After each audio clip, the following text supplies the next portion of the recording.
Ndagusuhuje nkwifurije kugubwa neza muri gahunda urimo zitandukanye uwageze kuri channel Inyunguramagambo Official. Nurubuga uboneraho amakuru atandukanye, inyunguramagambo bwazo, ibiganiro byibanda ku muco, ubuvanganzo, politiki n'ibindi. Jye nitwa MC Ruganzu. Uyu ni umwanya w'amakuru. Imbunda 122 MRLS BM niyo M23 iri gukoresha itanga gasopo ku ngabo za Tanzania ko nizongera gukoresha ibisasu zirasa mu baturage, intare ziza kwiturikana bidatinze. Guhera mu masaha ya saa 5 ntabwo byashobokaga kuva Minova ngo ugere Sake cyangwa Goma. Nta muhanda n'umwe Goma yari isigaranye wo kwigemurira. Kuva izo saa 5 nyine M23 yafashe agace ka Shasha, akaba ari bwo bwa mbere yari igeze ku kiyaga cya Kivu. M23 yaburiye abasirikare ba Tanzania bari mu butumwa bwa SADC muri Kongo. Perezida wa Namibia Hage Geingob yaguye mu bitaro. Mu mashusho uwitwa Corneille Nangaa yemeje ubwigenge bwa Shasha, ndetse ngo Repubulika ya Kivu iraza gutangazwa mu minsi iri imbere. Amerika ikomeje kumisha ibisasu ku birindiro bya Iran muri Syria na Iraq. Iyi nkuru y'akababaro ivuga ko perezida wa Namibia Hage Geingob yaguye mu bitaro byo mu murwa mukuru Windhoek. Icyegera cye Nangolo Mbumba cyatangaje ko Geingob yapfuye mu masaha ya kare cyane mu gitondo cyo kuri iki cyumweru. Mu itangazo Mbumba yagize ati iruhande rwe hari umugore we Monica Geingob hamwe n'abana be. Uwo mutegetsi w'imyaka 82 bari bamusanganye indwara ya kanseri, akaba yarabivuze ku mugaragaro mu kwezi gushize. Ibiro bye bivuga ko yari yateguye urugendo rwo kwivuza muri Amerika, ariko aza guhindukira ku itariki ya 2 z'ukwezi kwa 2. Geingob yabaye umukuru w'igihugu muri 2016, akaba yarayoboye manda ye ya 2 ari nazo yemererwa n'itegeko nshinga rya Namibia. Mu mwaka ushize yarabazwe, mu gihe muri 2014 yari yavuze ko yakize kanseri ya prostate. Bibaye kandi mu gihe Namibia yitegura amatora ya perezida n'ayabagize inteko ishinga amategeko mu kwezi kwa 11 k'uyu mwaka. Ishyaka SWAPO riri ku butegetsi kuva igihe iki gihugu cyabonewe ubwigenge mu mwaka w'1990 ryatoye Nandi Ndaitwah nk'umukandida uzabahagararira. Uwo mugore asanzwe ari icyegera cya minisitiri w'intebe, kandi azaba abaye umugore wa mbere uyoboye icyo gihugu naramuka atsinze. Mu itangazo rya M23 yashyize ahagaragara, irashinja abasirikare ba Tanzania gukoresha ibitwaro binini mu kwica abanyagihugu.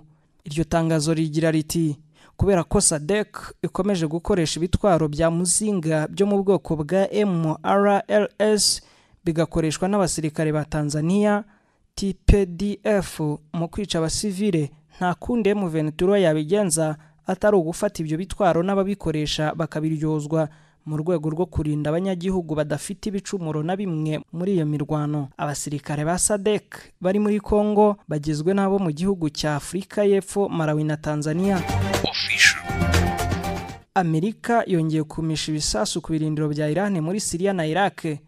Mu ntangiriro twabonye inkuru ifite umutwe igira iti Amerika yemeje umugambi wo kugaba ibitero ku birindiro bya Iran muri Syria na Iraq. Murabyibuka, iyi yari iherekeje indi yavugaga ko ingabo z'Abahuthi zikambitse muri Iraq zigambye kurasa ubwato bunini mu kigobe cya Yaden, aho bavugaga ko ari ubwa sosiyete ishinzwe ibijyanye na peteroli muri Angola, bukaba bwari bufite ibirango by'Ubwongereza, ndetse abo Bahuthi bakaba baraburashe ngo kugira ngo bihanize Amerika n'Ubwongereza ku gasuzuguro kabo. Iyi ntambara irakomeje hagati ya Leta Zunze Ubumwe za Amerika n'inyeshyamba z'Abahuthi zikambitse muri Yemen.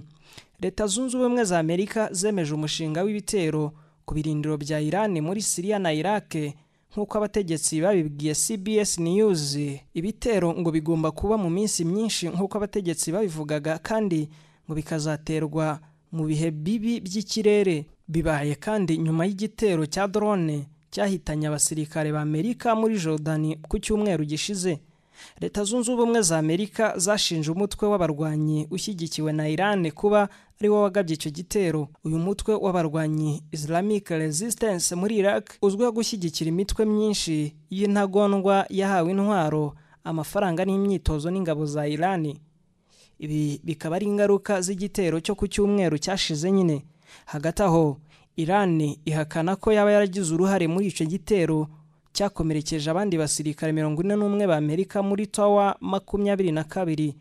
Abategetsi ba Leta Zunze Ubumwe za Amerika bavuze ko ubutasi bwa Amerika bwemeje ko iyo drone yakoreshejwe muri icyo gitero yakozwe na Iran kandi ko isa n'ibisasu bya misile Iran yohereje mu Burusiya mu ntambara yayo na Ukraine. Mu kiganiro n'abanyamakuru ku wa kane, Minisitiri w'Ingabo wa Leta Zunze Ubumwe za Amerika Lloyd Austin yashyigikiye icyemezo cyo kudahuta mu gusubiza icyo gitero, agira ati tuzasubiza amahitamo yacu bitewe n'uburyo tuzahitamo. Ati ntekereza ko buri wese azi inzitizi zo kumenya abantu nyabo dushaka, ndetse yongeraho ko nta buryo busanzwe bwo kubikora. Abategetsi bavuganye na CBS News ntibavuze igihe ibyo bitero bizatangirira, bakavuga ko igisirikare cya Amerika gishobora kubikora mu gihe cy'ikirere kibi, ariko kikishimira ko gifite isura isobanutse y'aho gishaka kugaba igitero kugira ngo hatagira abasivili bagwa muri ubwo rwobo.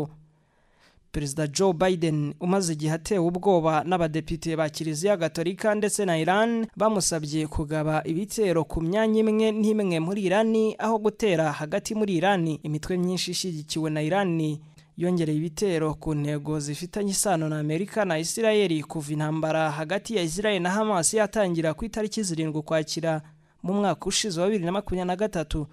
Urugero, umutwe w'Abahuthi ushyigikiwe na Iran muri Yemen wakomeje kugaba ibitero ku bwato bwo mu Nyanja Itukura mu kigobe cya Aden, byatumye Amerika n'inshuti zayo batangira ibitero kuri uwo mutwe. Umwe mu bayobozi ba Minisiteri y'Ingabo za Leta Zunze Ubumwe za Amerika yabwiye CBS ko drone yarashwe mu ijoro ryakurikiye mu kigobe cya Aden, kimwe n'indege ya drone yo mu mazi yarashwe irasenywa mu Nyanja Itukura. Ku wa kane, Reuters yatangaje ko Iran yahunze abayobozi bakuru ba Syria nyuma y'ibitero by'indege bya Israel kugira ngo ibuze kugira uruhare mu makimbirane yo mu karere.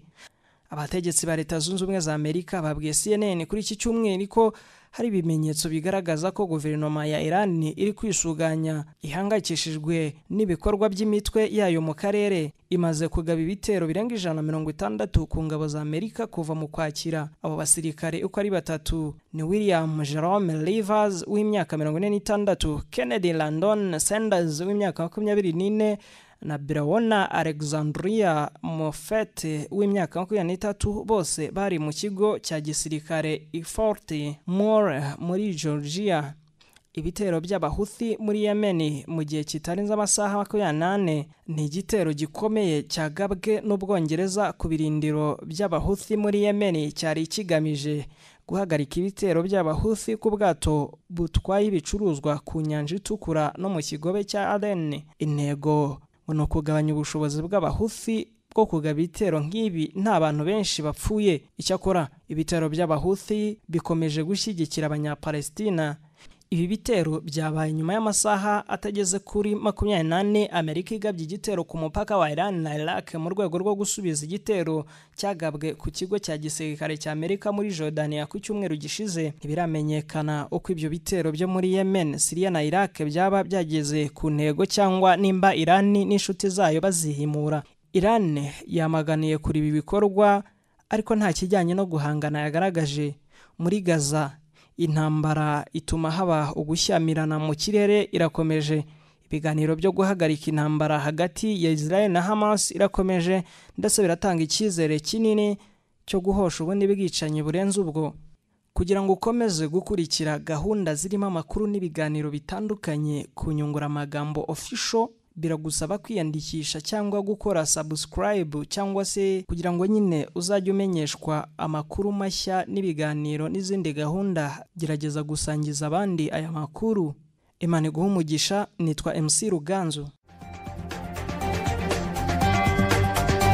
Inyunguramagambo.